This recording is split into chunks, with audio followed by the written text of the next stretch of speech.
참으로 오랜만에 봄 기운이 느껴지는 광교 호수공원을 거닐어 봤습니다.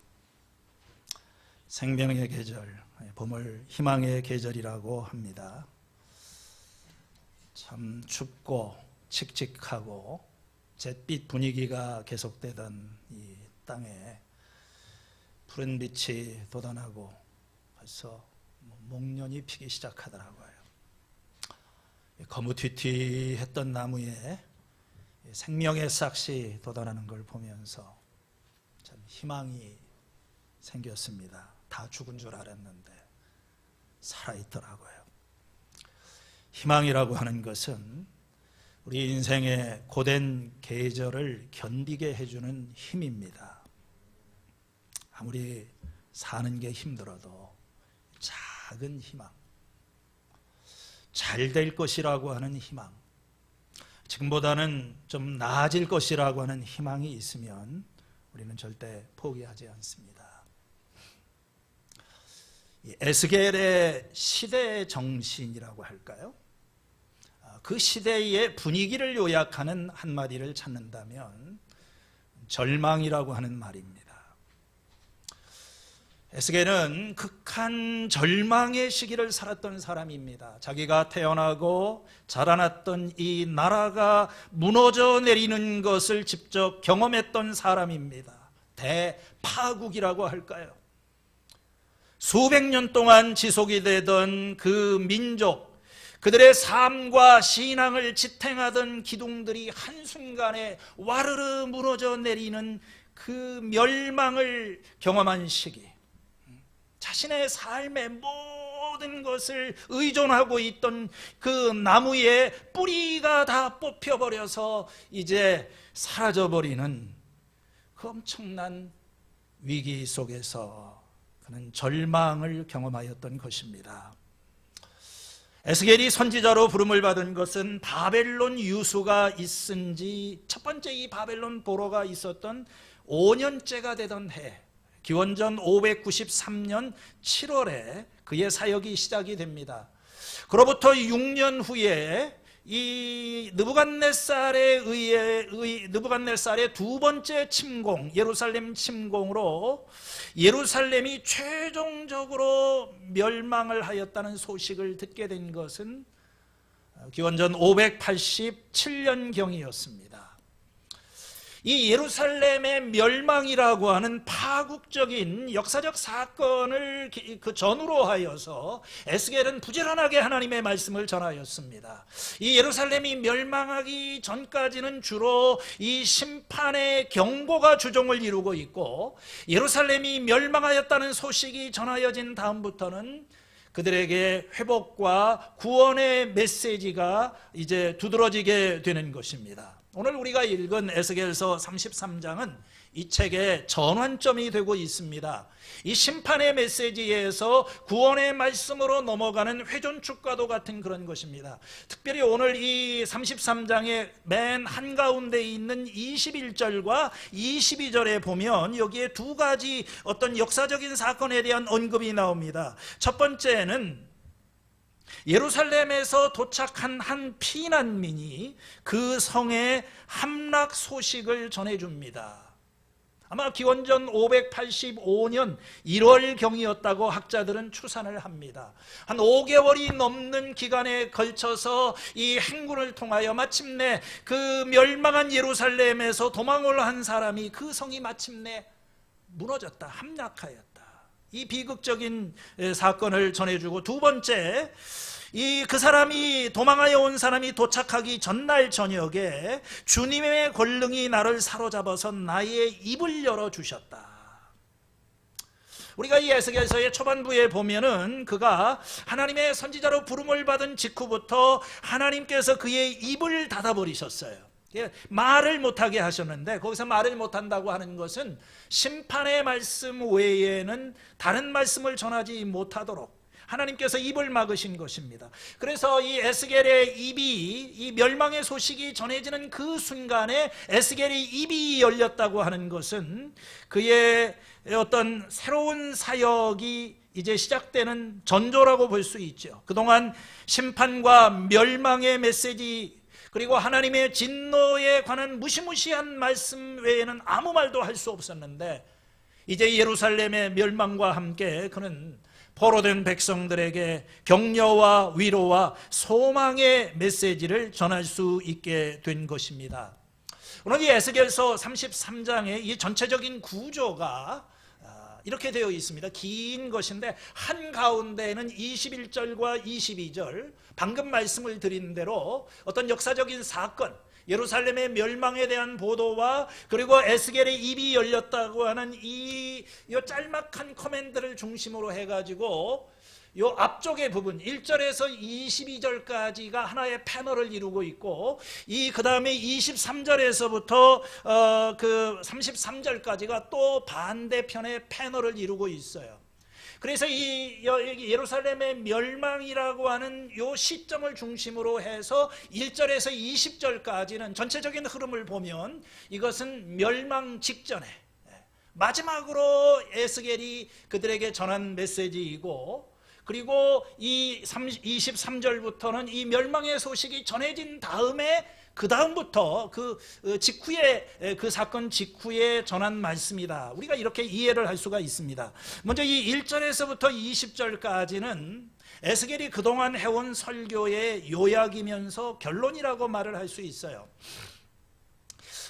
크게 두 부분으로 이렇게 되어 있는데, 저는 이 단락 전체를 묶어주는 키워드가 책임이라고 이렇게 생각을 합니다. 1절에서 9절까지는 파수꾼의 책임에 대해서 말을 하고 10절에서부터 20절까지는 개인의 책임에 대해서 말을 하고 있습니다. 먼저 이 1절에서 9절, 오늘 읽지는 않았지만 여기에 보면 파수꾼의 비유가 나오고 있습니다. 이 파수꾼이라고 하는 것은 전쟁을 하게 될 때 적군이 접근해 오는 것을 보고 나팔을 불어서 주민들에게 경고하는 그런 임무를 가지고 있는 것입니다. 그래서 보초, 파수꾼을 세우는 거지요. 만일 이 경고의 소리를 듣고서도 그 성에 있는 주민들이 적절한 조치를 취하지 않는 경우에는 그 치명적인 결과의 책임이 그 성에 살고 있는 주민들에게 있을 것입니다. 반면에 이 파수꾼이 어떤 이유로 자신의 역할을 다하지 않아서 위험이 닥치는 것을 보고도 경고를 하지 않은 경우에는 이 재난의 책임을 파수꾼이 지게 되어 있는 것입니다. 대략 그런 말씀이 2절에서 6절까지 나와 있어요. 여기서 중요한 것은 이 선지자의 사역을 지금 강조하는 것입니다. 33장 7절에 보면 하나님께서 이렇게 말씀하십니다. 너 사람아, 내가 너를 이스라엘 족속의 파수꾼으로 세웠다. 그러므로 너는 내가 하는 말을 듣고 나를 대신하여 그들에게 경고하여라. 이 선지자는 그 공동체 안에서 파수꾼 같은 그런 역할을 맡은 것입니다. 책임이 크지요. 그의 책임이 이 공동체 전체에게 중요한 영향을 미칠 수 있습니다. 그 집단을 살릴 수도 있고 죽일 수도 있는 그런 어떤 책임을 가지고 있는 거예요. 오늘 교회 안에도 다른 사람보다 중요한 책임을 맡은 사람들이 있습니다. 목회자 또는 우리 아이들을 가르치는 선생님들, 그리고 각 목장을 돌보고 있는 우리 목자들, 이런 사람들은 책임을 지고 있는 사람들입니다. 영혼에 대한 책임을 지고 있는 거예요. 히브리서 13장 17절에 보면 여러분의 지도자들의 말을 고지 듣고 그들에게 복종하십시오. 그들은 여러분의 영혼을 지키는 사람들이요, 이 일을 장차 하나님 앞에 보고 드릴 사람들입니다. 파수꾼이 바로 그런 존재입니다. 선지자는 이 파수꾼의 역할을 합니다. 특별히 그가 할 일은 뭐냐면은 악인들에게, 지금 이 어떤 잘못된 길을 가고 있는 사람들에게 경고하는 거예요. 내가 악인에게 말하기를 너는 반드시 죽을 것이다 하였는데도 내가 그 악인에게 말하여 그 악한 길을 버리고 떠나도록 경고하지 않으면 그 악인은 자신의 죄가 있어서 죽을 것이지만 그 사람이 죽은 책임은 내가 너에게 묻겠다. 내가 악인에게 그의 길에서 떠나서 거기서 돌아오도록 경고를 했는데도 그가 돌아오지 않아서 죽는 것이라고 한다면 그건 내 책임은 아니다. 대략 이런 말씀인 것입니다. 파수꾼의 책임이지요. 10절에서부터 20절까지는 이러한 그 주장에 대한 반론을 다루고 있습니다. 자, 이 그 반론의 요지는 뭐냐면은요, 이 죄로 얼룩진 과거를 가지고 있는 이 백성들의 그게 죄짐이 너무 무겁기 때문에 자신들은 이제 멸망을 피할 수 없다, 우리는 죽을 수밖에 없다 하는 그런 탄식인 것입니다. 10절 말씀에 보면 그러므로 너 사람아 너는 이스라엘에게 전하라. 그들이 말하기를, 백성의 말이죠. 우리의 온과 터물과 우리의 모든 죄악이 우리를 짓눌러서 우리가 그 속에서 기진하여 죽어가고 있는데 어떻게 우리가 살 수 있겠는가, 그렇게 말을 하는 것입니다. 이 예루살렘의 멸망이라고 하는 이 전대미문의 사건, 이 대파국을 둘러싼 그 당시에 가장 중요한 질문 가운데 하나가 이러한 엄청난 비극이 누구의 책임이냐는 거예요. 도대체 이 나라가 이 지경이 된 것은 누구의 책임이냐? 이게 개인의 책임이냐? 어떤 공동체의 책임이냐? 우리가 에스겔서 18장에 보면은 이것을 연대 책임으로 돌리는 목소리가 있습니다. 아버지가 신 포도를 먹으면 아들의 이가 시다. 그런 속담을 인용해서 백성들이 원망을 합니다. 다시 말해서 부모의 죄 때문에 자식이 고통을 받고 있는 것이다. 오늘 우리가 이 포로에 끌려오고 이 나라에 이런 재난이 닥친 것은 우리 조상세대의 문제지 우리의 책임은 아니다. 그때 하나님께서 명확한 답을 주십니다. 조상의 죄가 아니다, 자기 잘못이다. 각 사람은 자신의 죄 때문에 죽는 것이다. 오늘 이 본문의 말씀에서 처음으로 이 사람들이 그 고난의 원인이 자기 자신에게 있다는 사실을 인정하는 것입니다. 에스겔이 이 돌이키지 않는 죄인들은 그 죄악 중에 죽을 것이다 하는 그런 말을 하게 되었을 때 이제 그 말에 귀를 기울인 이 사람들이 맞다, 이거 우리의 죄, 우리의 죄 때문에 10절에 보면 우리는 지금 죽어가고 있는 것이다, 우리의 허물이다, 이렇게 이야기를 하는 것입니다. 오늘 이 10절의 말씀에서 느껴지는 전체적인 분위기는 절망과 낙담의 분위기예요. 자신의 허물과 이게 자신의 책임을 인정을 합니다. 맞습니다. 오늘 이 나라가 이 지경이 된 것은 나의 잘못이고 우리의 죄악인 것을 인정합니다. 그러면 무슨 소망이 있습니까? 우리는 이렇게 살았고 이런 상황에 이르렀고 이렇게 나라는 돌이킬 수 없는 파멸의 지경에 이르렀는데 우리가 그 속에서 죄악에 눌려서 기진하여 죽어가는데 우리가 어떻게 살아갈 수 있을까? 굉장히 자신의 미래에 대해서 비관하고 현실에 대해서 절망하고 있는 목소리를 듣게 됩니다. 희망이 없다는 거죠. 다 끝났다.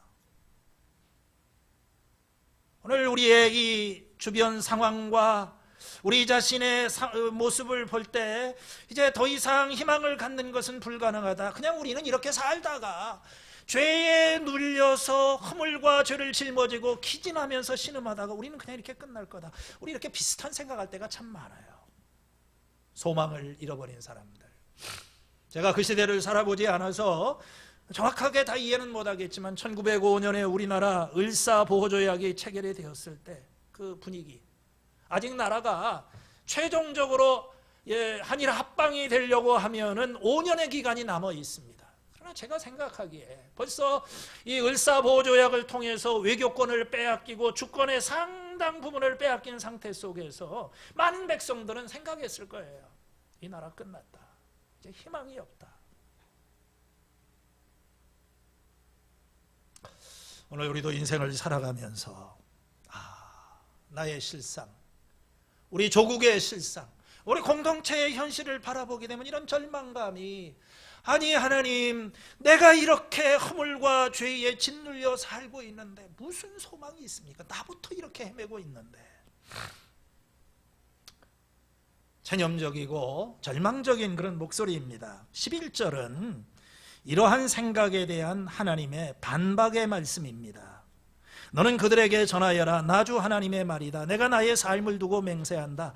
나는 악인이 죽는 것을 기뻐하지 않고 오히려 악인이 그의 길에서 돌이켜 떠나 사는 것을 기뻐한다. 너는 돌이켜라. 너희는 그 악한 길에서 돌이켜 떠나가라. 이스라엘 족속아, 너희는 왜 죽으려고 하느냐. 여기 이스라엘 백성들을 향한 이 하나님의 마음 깊은 곳에서 우러나오는 그 하나님의 마음, 그 하나님의 그 진실한 열망이 여기 잘 표현되고 있는 거예요. 이스라엘아, 왜 죽으려고 하느냐. 나는 너희가 죽는 것을 기뻐하지 않는다. 이스라엘은 그동안 이 하나님에 대해서 하나님이 우리를 죽이려고 하시는 거구나, 이제 우리는 죽을 수밖에 없구나, 하나님 원망했는지도 모르겠어요. 하나님께서 안타까워서 얘기하는 것입니다. 이스라엘아, 너희는 왜 끝났다고 이 얘기를 하느냐. 왜 너희는 이제 죽음이 불가피하다고 이 얘기를 하느냐. 나는 죽음을 기뻐하지 않는다. 나는 생명을 원하지 죽음을 바라지 않는다. 나는 모든 사람들이 악인이 아무리 악인이라고 할지라도 그 악인조차도 돌이켜서 사는 것을 원하지 나는 그가 죽는 것을 원하지 않는다. 왜 죽으려고 하느냐. 살 길이 있는데. 하나님의 그런 말씀입니다. 살기 위해서 해야 할 일이 있어요. 돌이키라고 합니다. 너희는 돌이켜라. 그 악한 길에서 돌이켜라. 잘못된 길을 가고 있습니다. 잘못된 판단을 한 거예요. 그 길로 가면 망하는 길입니다. 그게 죽는 길이에요. 단순합니다. 사는 길은 그것이 잘못된 길인 것을 알았으면 돌아서는 거예요. 하나님 앞으로 돌아서라. 이 돌아서라고 하는 말이 돌아서는 자에게 생명이 있다. 9절의 말씀에서도 그를 돌아서도록 경고를 하는 것입니다. 11절의 말씀에서도 돌이키라고 말씀하시고, 나중에 우리가 이어지는 그 말씀을 보면 계속해서 19절의 말씀에도 너희가 돌이켜서 법과 의를 행하게 되면, 하나님 말씀대로 살면 그는 다시 살 수 있다. 살 수 있다는 거예요. 12절에서 16절까지 이어지는 말씀은 이러한 하나님의 호소에 대한 보다 구체적인 그런 설명입니다. 12절에 너 사람아, 내 민족의 자손 모두에게 전해라. 의인이라고 해도 죄를 짓는 날에는 과거의 의가 그를 구원하지 못하고, 악인이라고 하더라도 자신의 죄악에서 떠나 돌이키는 날에는 과거의 악이 그를 넘어뜨리지 못한다고 하여라. 이게 여러분, 이 말이 무슨 말입니까? 하나님께서는 각 사람으로 하여금 자신의 행동에 대해서 책임을 지게 하시는 것입니다. 여기 의인이 있고 악인이 있어요. 평생토록 선한 일을 하고 신실한 믿음의 삶을 살려고 노력했던 그런 의인이 있습니다.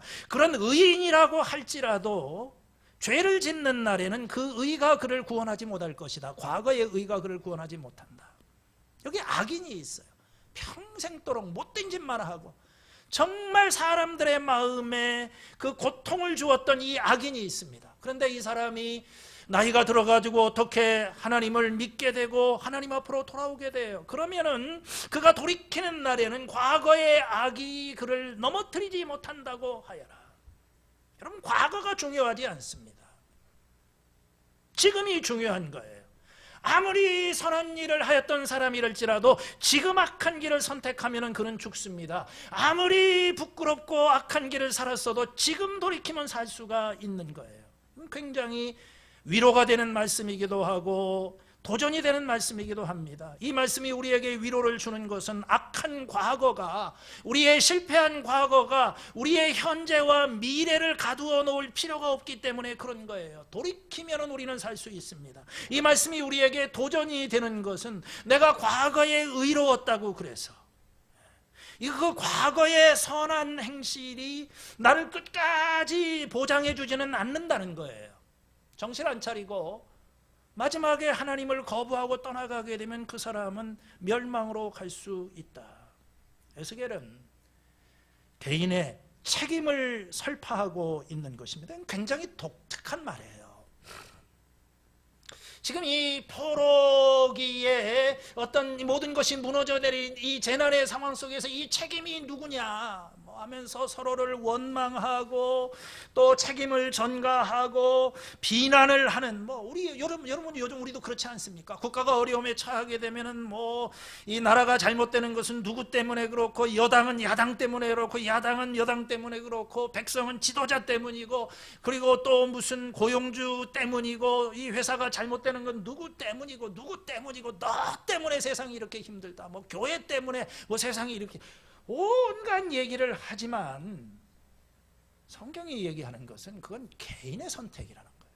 시대의 문제가 아닙니다. 상황의 문제가 아닙니다. 우리는 선택할 수 있는 그런 존재예요.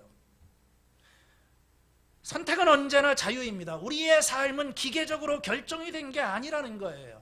우리는 어떤 과거에 갇혀있는, 과거에 의해서 좌우되는 존재가 아닙니다. 이 동양적인 사상, 비기독교적인 세계관의 가장 큰 특징이 뭡니까? 숙명론, 운명이다, 팔자가 어떻고 그렇게 타고났다, 불가피하다, 너는 그런 어떤 멍에를 메고 평생 살아갈 수밖에 없다.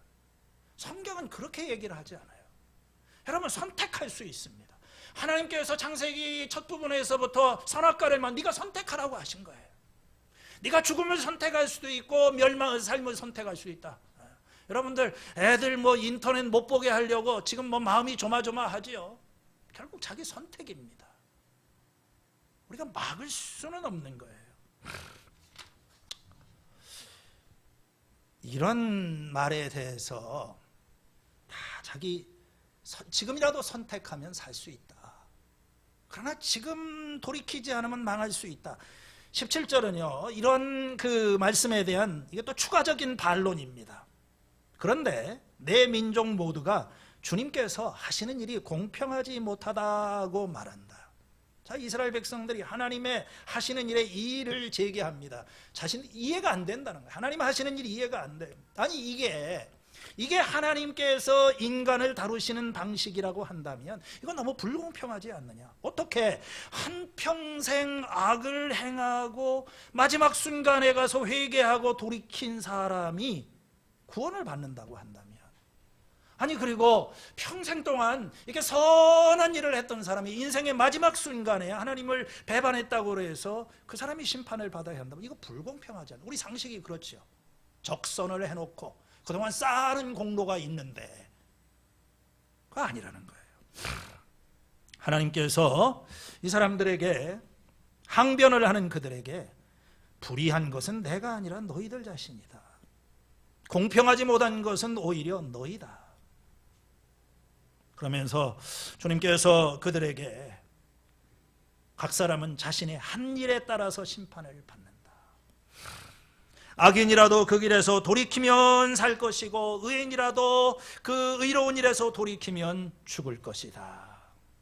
이게 에스겔의 마지막 설교입니다. 이 설교를 듣고 있는 이스라엘 백성들은 계속 반론을 제기해. 난 이해를 못하겠다. 난 하나님 하시는 일을 받아들일 수 없다. 여러분, 이 말씀은요, 우리 인간의 완고한 마음, 이 무지, 어리석음을 이렇게 보여주고 있는 거예요. 이 나라가 망할 때까지 거의 10년 동안이나 에스겔의 설교를 들었지만 이 사람들은 지금 하나님이 어떤 분이시고 하나님의 공의가 무엇인지를 이게 포착을 못하고 있는 거예요. 자기가 우리 문제가 좀 있다는 것은 인정은 했어도 추가적인 반론을 하면서 하나님 하시는 일은 공정하지 못하다. 아직도 마음이 딱딱하게 굳어있고 하나님 말씀을 받아들일 수 있는 준비가 안 된 거지요. 이게 1절에서부터 20절까지에 나오는 이것은 이 멸망 직전의 에스겔의 마지막 설교에 대한 청중들의 반응이고 상태라고 우리가 이렇게 정리를 할 수가 있습니다. 이제 그 23절에서부터 이 뒷부분에 나오는, 여기 지금 예루살렘의 멸망에 대한 보도가 있고 그 다음에 주어진 그런 말씀들, 직후에 주어진 말씀, 이 두 가지 에피소드가 나오는데, 예루살렘에서 도망하여 온 사람이 내게로 와서 그 성읍이 함락되었다, 이 말을 하고 난 다음에 이 두 부류, 한쪽은 뭐냐면은 아직도 그 예루살렘의 그 고향 땅에 남아있는 일부 사람들에게 하신 말씀이 있고, 30절에서부터 33절까지는 에스겔과 함께 바벨론에 지금 남아있는 사람들에게 관한 그런 거, 이렇게 두 가지가 지금 이어져 있습니다. 여러분, 엄청난 재난을 당하고 국가적인 위기를 경험하게 되면 사람들이 제정신을 차리고 좀 현실을 파악하고 이제 올바른 행동을 할 것이라고 생각하기가 쉽습니다. 그런데 오늘 여기 이렇게 쭉 이어지는 말씀을 보면 그렇지 않다는 것을 보여주고 있어요. 먼저 이 23절에서부터 29절까지는 이 파국을 경험한 다음에 아직도 그 땅에 남아있는 백성들에 관한 것입니다. 사람아, 이스라엘 땅에 저 폐허 더미에 남아있는 사람들이 이런 말을 한다. 아직 예루살렘의 폐허 속에 남아있는 사람들, 아브라함이 한 개인인데도 이 땅을 차지하였는데 하물며 수가 많은 우리들이야 더 말해 무엇을 하겠느냐 한다. 또 하나님께서 이 땅을 자기들의 소유로 주었다고 말한다. 다 포로로 잡혀가고 소수의 비천한 자들만이 그 땅에 생존자로 남아 있었습니다. 그런데 이 사람들이 무슨 행동을 하고 있습니까? 자기 이익에 눈이 멀어서 이 전화의 이 전쟁 직후의 그 혼란 상황 속에서 거대한 자기 이익을 챙기려고 지금 막 정신이 없는 거예요. 지금 다 끌려갔어요. 땅 주인도 끌려가고 집주인도 끌려가고 거기에 있는 모든 값진 것들이 남아 있습니다. 이게 다 우리 거라는 겁니다.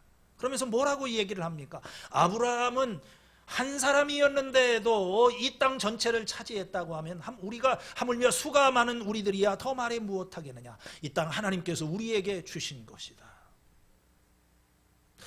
여러분, 이게 제정신입니까? 왜 그 나라가 멸망하고 왜 그 땅에서 쫓겨났는지에 대한 반성과 회개는 하지 않은 상태로 아주 성경적으로 자기를 정당화하는 거예요. 이 땅을 아브라함에게 주신 것처럼 이걸 우리에게 주신 것이다. 하나님께서요 25절에 가면 이렇게 지적하십니다. 나 주 하나님이 말한다. 너희는 피를 빼지 않은 고기를 먹고 온갖 우상에게 눈을 팔고 사람들이 피를 흘리게 하였다. 그러면서도 너희가 그 땅을 차지하려고 하느냐. 나 주 하나님이 말한다. 폐허더미 속에 있는 사람들은 칼에 쓰러질 것이고 들판에 있는 사람들은 내가 들짐승에 잡아먹히도록 하겠으며 산성과 동굴에 있는 사람들은 전염병에 걸려 죽게 하겠다. 정신 차리라는 거예요. 이게 지금 아직도 예루살렘의 폐허 속에 남아있는 사람들의 생각이고 그들의 반응입니다. 오늘 이 33장의 마지막에 나오는 그 참사 직후의 두 번째 예언은 30절에서 33절에 나오는데, 이것은 에스겔과 함께 바벨론의 생활에서 머물러 있는 이 포로들에게 관한 그런 말씀입니다. 30절에 보니까 너 사람아, 내 민족의 자손 모두가 담 밑이나 집 문간에서 내 이야기를 하며 에스겔 이야기를 하면서 자기들끼리 서로 말하기를 어서 가서 주님께서 그에게 무슨 말씀을 하셨는지 드러나보자 하면서 마치 호기심이 많은 사람들이 무슨 구경거리를 보러 오듯이 너에게 올 것이다. 여러분, 에스겔이 갑자기 인기짱이 돼버렸어요. 왜냐하면 에스겔은 그동안 예루살렘의 멸망에 대한 그런 그 심판의 메시지를 사람들이 뭐라고 하든 간에 예루살렘은 반드시 멸망한다. 근데 그 말씀이 성취됐거든요. 예언자의 권위가 올라가는 겁니다. 그래서 이제 사람들이 에스겔에게 주목하기 시작하고 이 에스겔의 집 앞에 사람들이 모여들어서 야, 주님께서 이 에스겔에게 무슨 말씀을 하시는지 가서 드러나보자. 막 대중적인 어떤 인기를 누리고 굉장히 그 에스겔의 말에 관심을 보이고 있어요. 그러나 이어지는 말씀을 보면 그게 굉장히 피상적인 반응이라고 하는 것을 알 수 있습니다. 31절 중간에 그러나 그들은 내가 하는 말을 듣기만 할 뿐 그 말에 복종하지는 않을 것이다. 그들은 입으로는 달갑게 여기면서도 마음으로는 자기 욕심을 따르기 때문이다. 그들은 너를 악기를 잘 다루고 듣기 좋은 목소리로 사랑의 노래나 부르는 가수쯤으로 생각한다. 그러나 그들은 네가 하는 말을 듣기만 할 뿐 그 말에 복종하지는 않는다. 여러분, 유명 가수가 노래를 부르게 되면 사람들이 쫙 몰려들죠. 10,000명, 20,000명 더 많은 사람들이 몰려들 수가 있습니다. 사랑의 미로여, 사랑의 진실이여, 이렇게 노래를 부르면 막 사람들이 막 사랑의 노래를 이렇게 관심을 가지고 떼창을 부르지만, 그렇다고 그래서 그 노래를 들은 사람들이 사랑을 실천하지는 않는 것처럼 에스겔의 말을 들은 사람들은 그가 한 설교를 듣고 행하지는 않았다고 하는 거예요.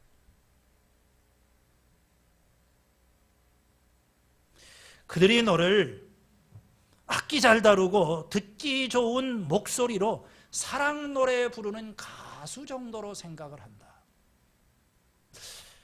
여러분, 오늘날 교회는 극장이고 설교자는 엔터테이너입니다. 그래서 점점 그렇게 돼가고 있어요. 완맨쇼를 하는 거죠.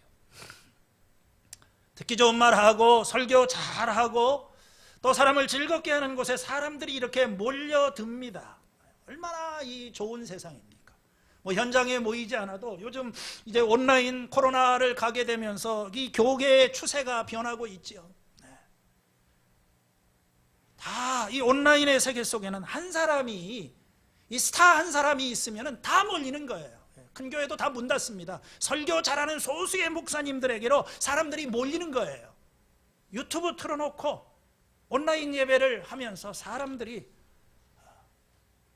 사랑 노래를 부르는 이 목회자, 그 이야기를 듣습니다. 그러나 그게 전부입니다. 그 말씀을 듣지만 그 말씀을 듣고 행하지는 않습니다. 그냥 엔터테이닝을 하고 있는 거예요.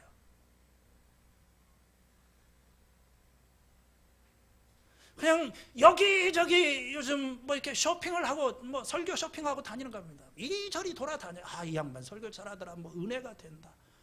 여러분, 영혼을 병들게 할 수가 있습니다. 그게 무슨 소용이 있어요? 무슨 소용?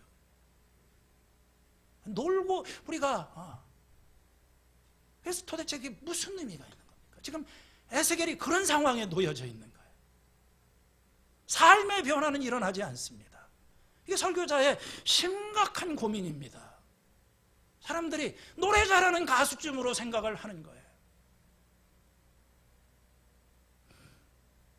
그 말씀이 그들의 귀를 뚫고 들어가지를 못합니다.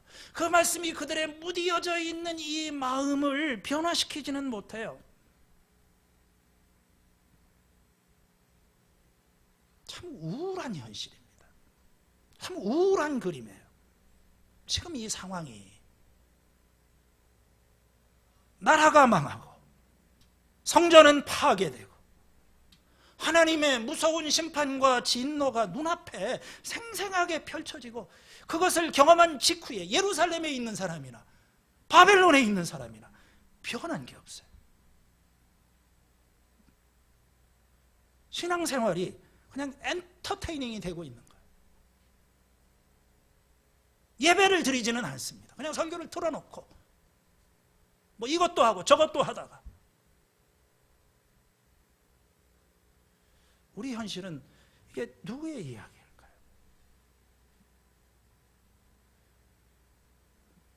사람은 변하지 않습니다. 오늘 이 에스겔서를 통해서 하나님께서 이렇게 주시는 그 말씀, 나는 지금 어디에 있고 내 상태는 어떤가? 저도 압니다.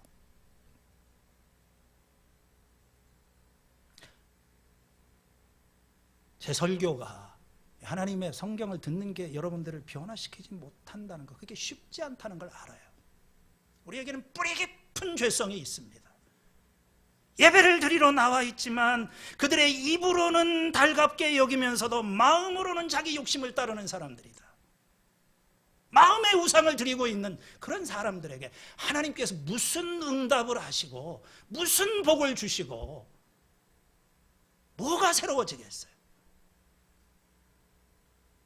안 됩니다. 잘 안 돼요. 이게 마지막 메시지 아닙니까? 이 파국의 현장에서 선포된 이 처절한 메시지 아닙니까? 그래도 인간은 깨닫지를 못해요.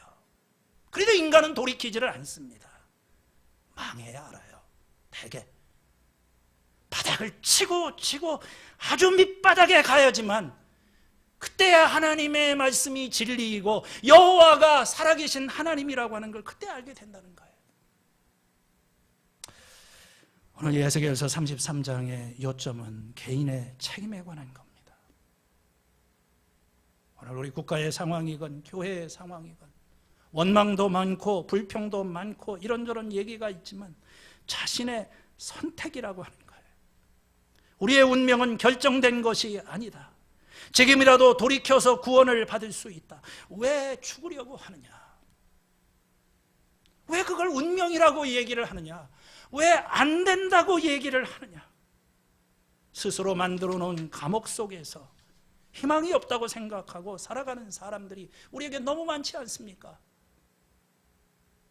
그냥 살아갈 뿐이지 이 나라에도 우리의 죄악이 이렇게 큰데 거기까지는 맞아요. 우리에게는 소망이 없다. 체념을 하고 살아갑니다. 교회 생활도 마찬가지예요. 뭐 새로운 거 없다. 교회도 다 그런 거다. 부부관계도 마찬가지입니다. 왜 죽으려고 하느냐? 나는 너희가 살기를 원한다. 너의 선택이 중요하다. 진정한 선택과 진정한 변화는 가능하다. 지금이라도 돌이키면 다시 살아날 수 있다. 빅터 프랭클이라고 하는 유명한 심리학자가 있습니다. 2차 대전 때 그 아우슈비츠 포로 수용소에 끌려갔던 유태인입니다. 이 심리학계에서는 이 프로이드, 융과 함께 3대 이 로고테라피라고 하는 그 요법을 창시한 아주 유명한 심리학자입니다. 그가 3년 동안 아우슈비츠의 그 죽음의 강제 수용소에 끌려가서 아버지를 잃어버리고 어머니, 형제, 아내까지 가스실에서 다 죽음을 당하게 됩니다. 가자마자 옷을 다 발가벗겨지게 되고 말할 수 없는 그의 모든 것을 다 빼앗긴, 인격과 이 모든 것을 다 빼앗긴 지옥과도 같은 죽음의 아우슈비츠 수용소에서 3년이라고 하는 세월을 꿋꿋이 견디어낼 수 있었던 비결을 죽음의 수용소라고 하는 그 책에서 이야기를 하고 있습니다. 이분의 요점은 이것입니다. 인간이 살아가는데 문제가 되는 것은 운명이 아니라 그 운명을 받아들이는 방법이다, 태도이다.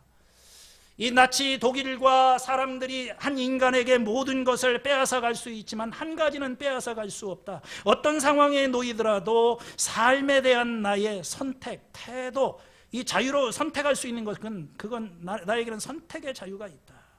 당신이 나에게 빼앗을 수 없는 한 가지는 당신의 행동에 내가 어떻게 반응할지 내가 결정할 수 있다는 거예요. 여러분의 선택입니다.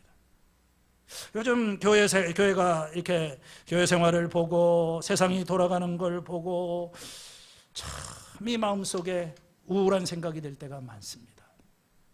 안 된다, 못한다, 끝났다, 늦었다, 너무 늦었다. 희망을 갖기에는 너무 늦었다. 새로운 일을 시작하기에는 너무 늦었다. 변화를 시도하기에는 너무 늦었다.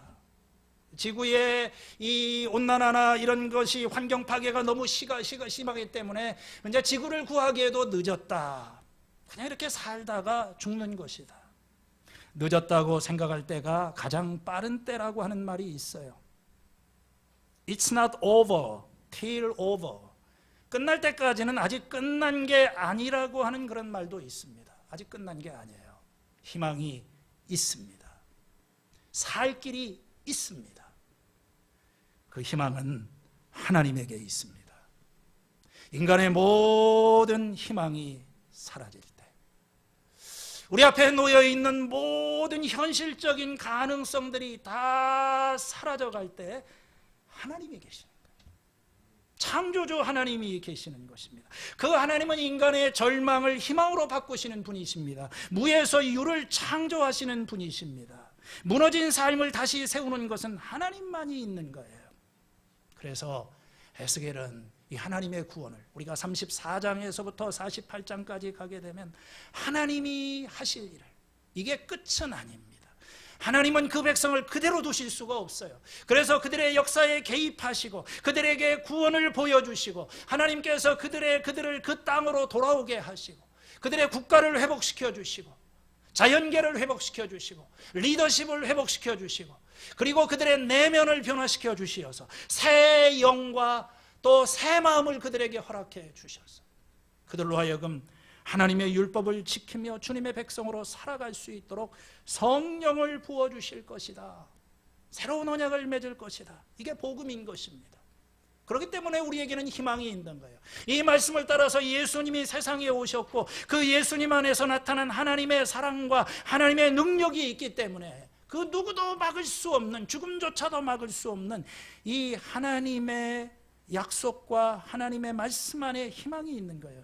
우리가 해야 될 일은 돌아서는 것입니다. 하나님이 우리 안에서 구원을 베푸시고 이 구원의 길로 인도하실 때 마음의 문을 열고 돌아가는 거예요. 탕자처럼 돌아가는 것입니다. 내가 해볼 거 다 하고 남의 집에서 돼지 지엽 열매를 먹는 이 거지 생활을 하다가 이제는 여호와가 하나님이신 것을 인정하고 아버지 집으로 돌아가는 것입니다. 아버지 집에는 먹을 것이 있고 아버지 집에는 용서가 있고 아버지 집에는 새 출발의 기회가 있습니다. 늦었다고 생각이 되는 그때가 사실은 돌아갈 때인 거예요. 늦지 않았습니다. 너희가 어찌하여 죽고자 하느냐? 나는 너희가 다 살기를 원하노라. 십자가에 매달린 이 강도가 평생 동안 나쁜 일을 했어도 그 죽음의 자리에서 예수여 당신의 나라가 임할 때 나를 기억해 주십시오. 돌이켰어요. 이 한마디가 그에게 생명을 가져다 주었습니다. 사랑하는 우리 형제 자매 여러분, 제가 오늘 이 설교한 길이 여러분들이 무슨 이야기를 듣든 간에 하나님의 마음, 왜 죽고자 하느냐? 살 길이 있는데 나는 너희가 진짜 살기를 원한다. 우리의 고집을 꺾고 우리의 완고한 마음을 내어버리고 하나님 앞으로 돌아와 주님 주시는 이 생명의 기쁨을 경험하는 우리 믿음의 가족들 되시기를 주의 이름으로 축원을 드립니다. 하나님 아버지, 참 이 처절한 역사적인 상황 속에서 절망할 수밖에 없는 이 시대 상황에 들려주시는 하나님의 소망의 말씀을 듣고 우리가 주님께로 돌아서며 하나님이 주시는 이 생명의 축복을 경험하며 살기를 원합니다. 저희를 새롭게 하여 주시옵소서. 예수님의 이름으로 기도했습니다. 아멘.